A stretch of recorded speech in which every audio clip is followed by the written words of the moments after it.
Guys, have you ever wished to ask a few questions to one of the best investors in the world? I made this opportunity for myself. So let's dive in! Monish Pabrai is one of the best investors in the world and often known as the Indian Warren Buffett. In 2000, he sold his IT business for $6 million and started Pabrai Funds, a company inspired by Buffett's investment partnerships. If you had invested $100,000 when he started, that investment would have grown to $1.8 million by March 2018. I got to pick up his brain and ask about his thoughts on three important topics: diversification, compounding, and cloning. Let's dive straight into the interview. Hello, Monish. Thank you for taking a few minutes to chat with us. I know you are quite busy, so let's keep the introductions. Anyway, it's not like you need much of an introduction for people to know who you are. Warren Buffett says that diversification is a protection against ignorance and makes very little sense if you know what you are doing. With your US portfolio concentrated at nearly $250 million in four stocks as of December 2023, do you align with this perspective?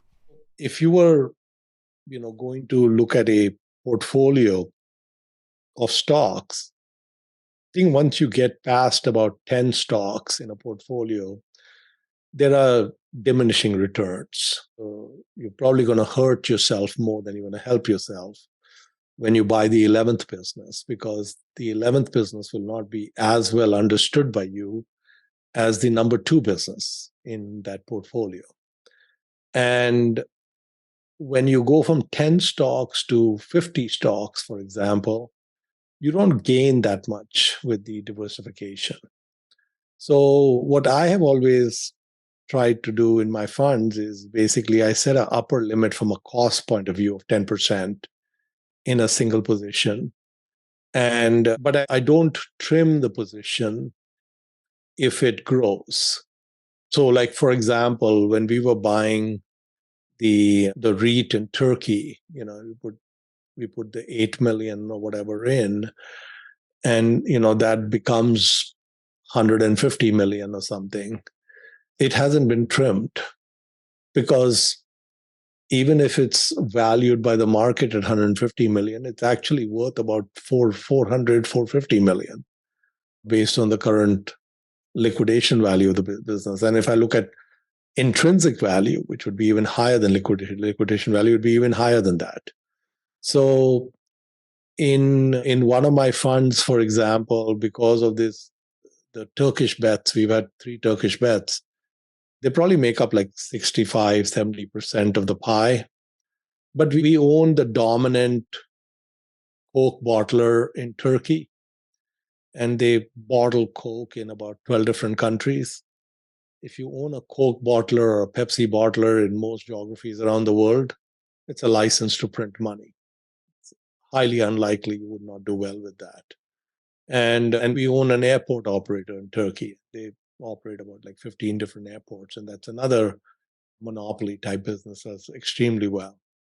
So basically, I look at that as like the 3 businesses in Peoria, and so that's kind of how we go about looking at things. Okay, I see. That's clear. When you say that you don't trim the position if it grows because it's a license to print money, it sounds like you are saying that we should not interrupt the compounding process when it works in our favor. Compounding is a straightforward yet powerful idea often overlooked. How would you explain its power to someone who might not fully understand it? When my younger daughter was 18, she got a summer job just before she started college. And she saved about $5,000 from working in the summer. And so I told her, listen, the law allows you to put the entire $5,000 in an IRA. And if you trust me and you give me a power of attorney on that IRA, I can do some things with it. And she said, yeah, whatever, that's fine. So we opened an IRA, and she gave me power of attorney on that, managing that account.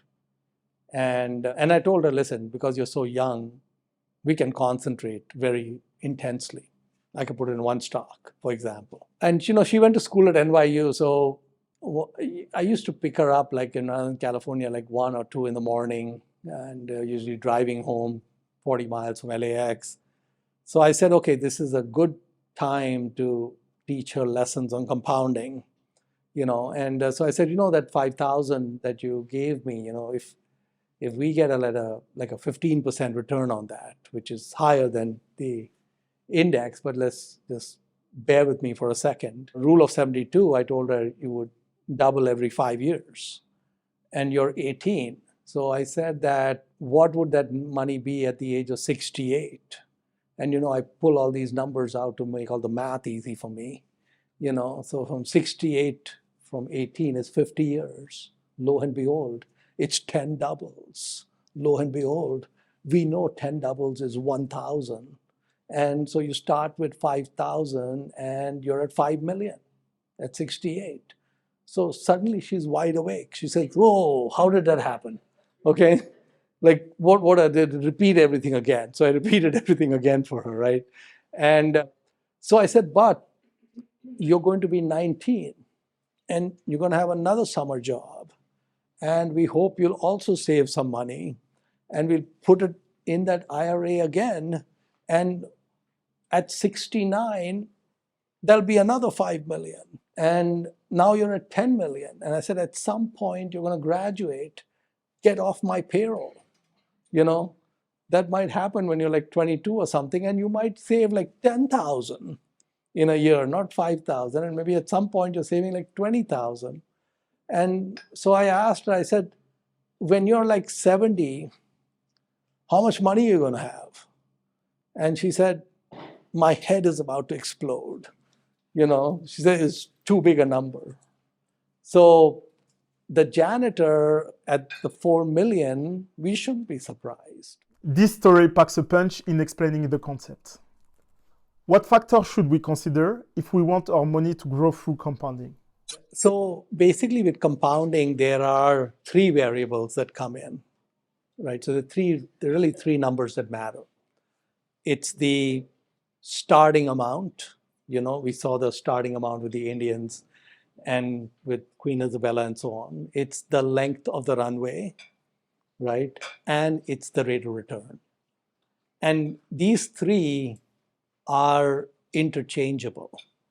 So what I mean by that is that if I had 10 years and a 7% return, or if I had 7 years and a 10% return, the end number is the same in both cases because of the rule of 72. So you can interchange the rate of return with the duration, and you can get back and forth on that.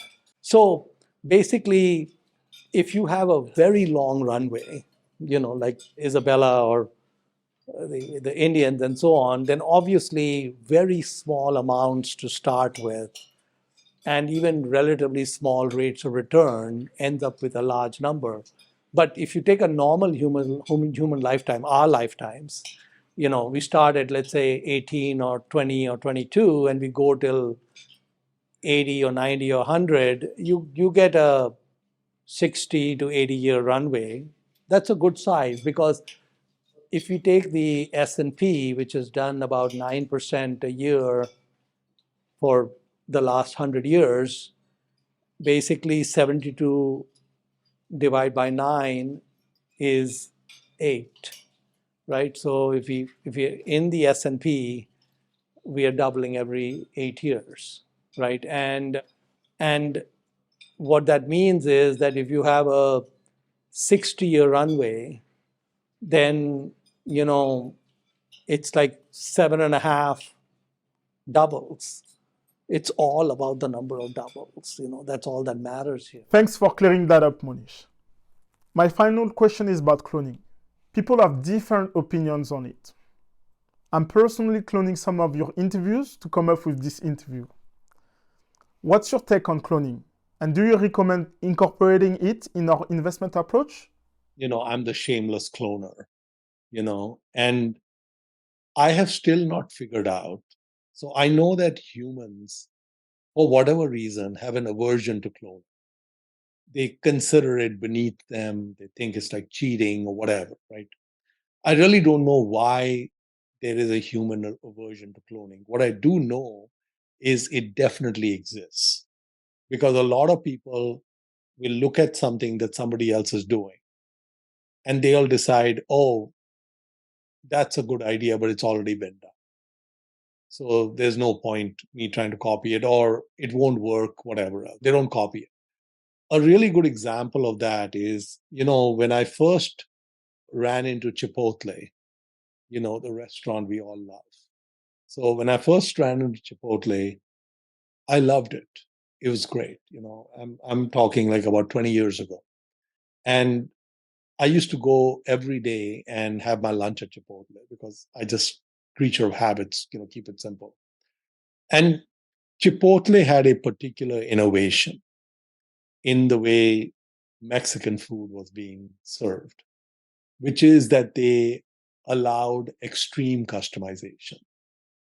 And no two people in line ordered the same thing, right? And because of the way their whole assembly line was set up, it was very easy to customize, right? Because they just go down the line, ask you what you want, and you just keep telling them, and you go. And I said, this is a great innovation. I thought about 20 years ago, 22 years ago.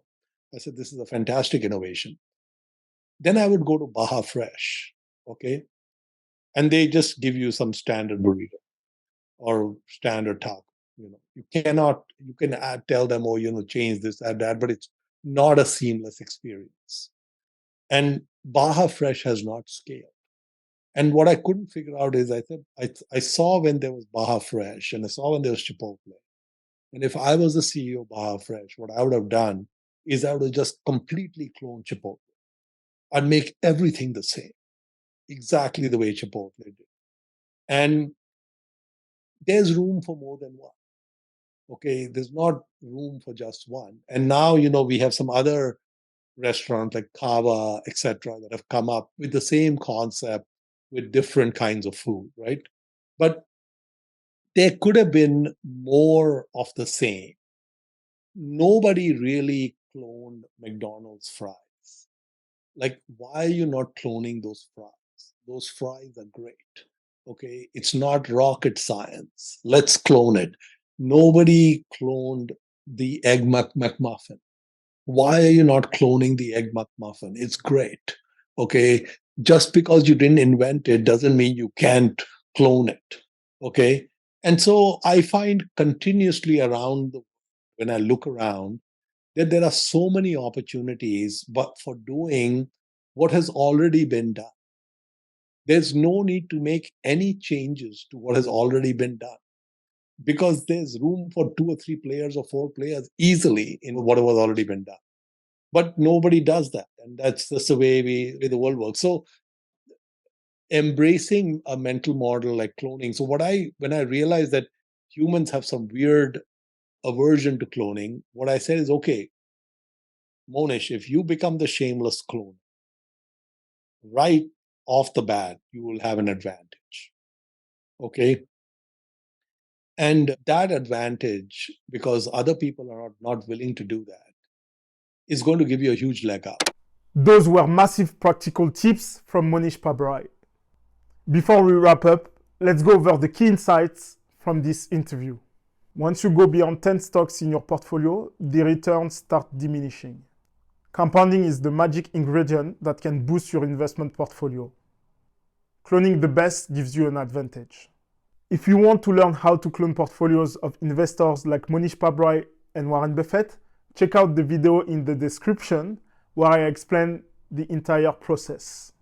This is it for today, guys. If you like this video, feel free to drop a like. And if you want to receive more videos like this, feel free to subscribe. Thank you all and peace out.